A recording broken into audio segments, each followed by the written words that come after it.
Good morning, or actually, it's almost afternoon, and yes, we have moved our time slot. I gotta change a little lighting there.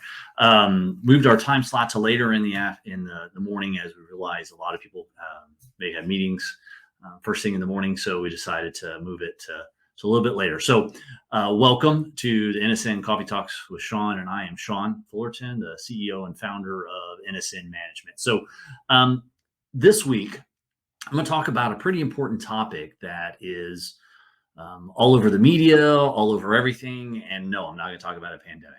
I'm going to talk about security.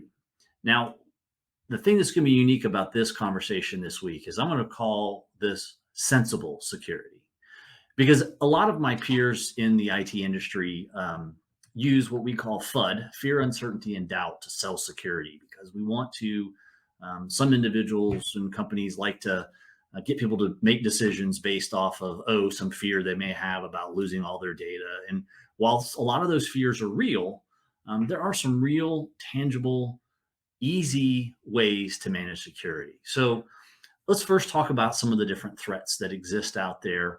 And then throughout this week, I'm going to talk about different solutions that companies can use to mitigate some of the risk.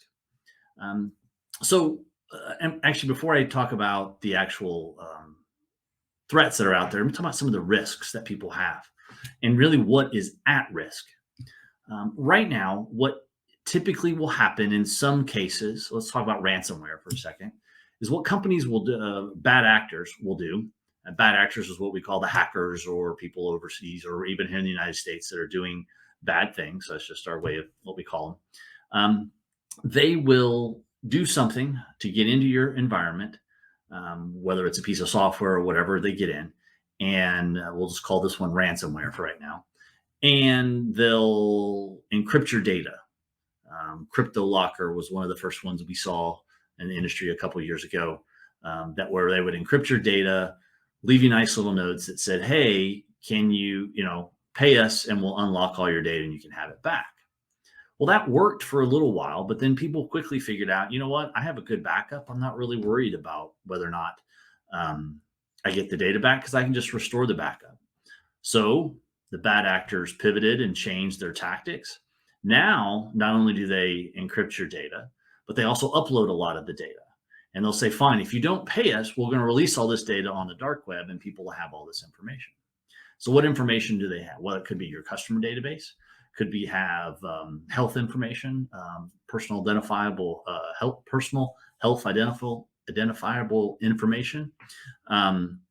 Lots of different kinds of things. Could be credit card numbers, could be social security numbers, could be full names, addresses, everything's of whether your customers, your employees, your strategic plans for your company, any number of those. And all of those in and of themselves would absolutely scare you to death about, oh my goodness, is all this out there?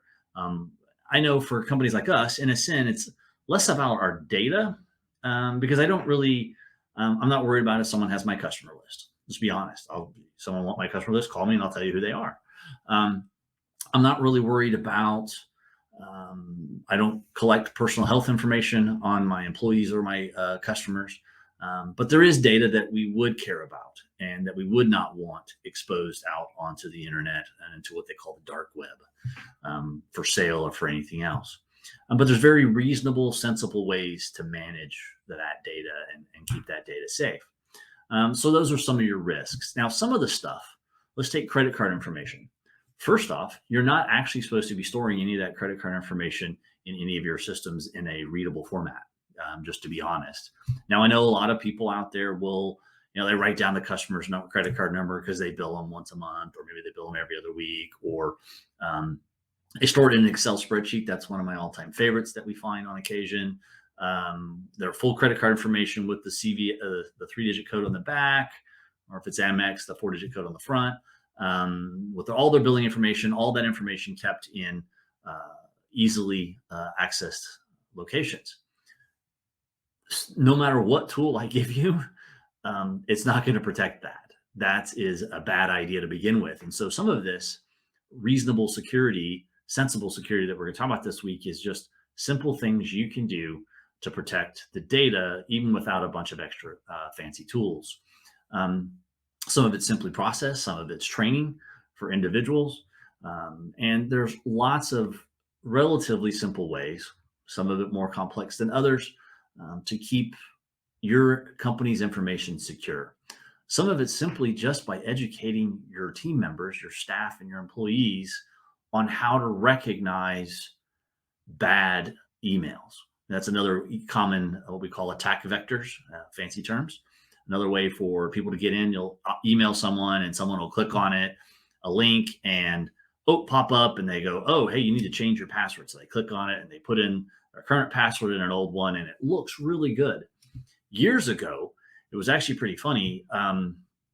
5 to 8 years ago, it was easy to recognize them because their English was really bad, grammar was horrible, spelling was pathetic, and you could, okay, yeah, this obviously didn't come from Microsoft, this didn't come from Google, because I'm pretty sure they all know how to spell. But again, as we've seen, bad actors got better and they pivoted and started, using sites like Grammarly to figure out, hey, is our spelling right? Is our grammar correct? So that's one of the common things. So, but when we talk about security, one of the things I really want to make sure folks understand is that this is not 5 years ago. This is not 10 years ago. So the tools and things that you used 10 years ago, whether it's just a simple antivirus and backups, unfortunately aren't adequate enough anymore. It's actually a multi-layer approach.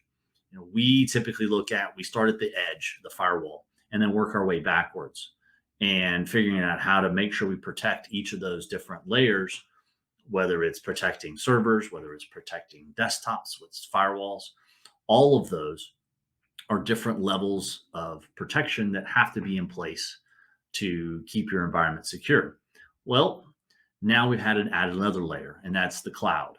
We're going to do a series on what the cloud is here in a couple of weeks, probably.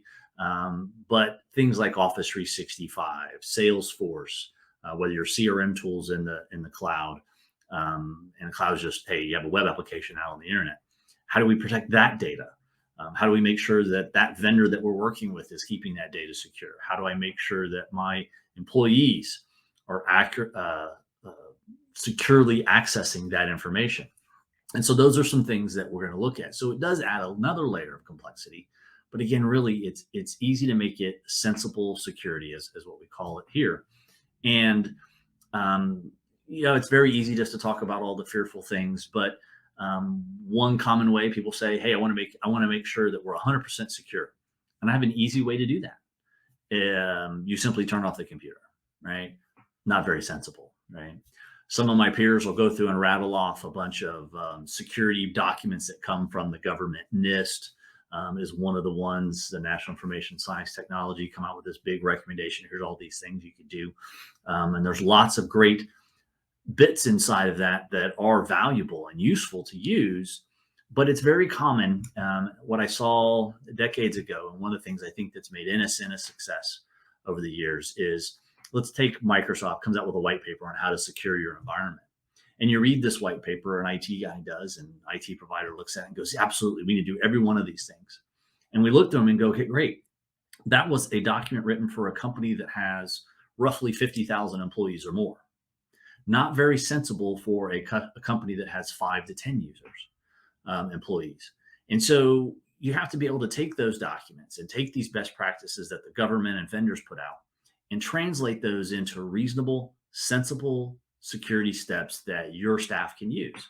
And that's one of the things that we strive really hard here at NSN to work on, is to be able to enable that. So just a starter, I know there's a lot about security, and each day I'm going to take different pieces and talk about security. And tomorrow we're talking about edge security. How do we protect at the very edge of your network? And that's really the firewall and stuff. And they're not going to be super technical. It's just some common sense stuff that you can do to help secure your environment slowly but surely. And we're going to work through those different layers. And we're going to have a couple offers that we're going to have out with this as well, specials that we're going to run throughout this week for those customers or prospects that may be interested in working with NSN, and some ways to help secure your environment. So thanks again for taking the time, and I look forward to talking to you the rest of the week.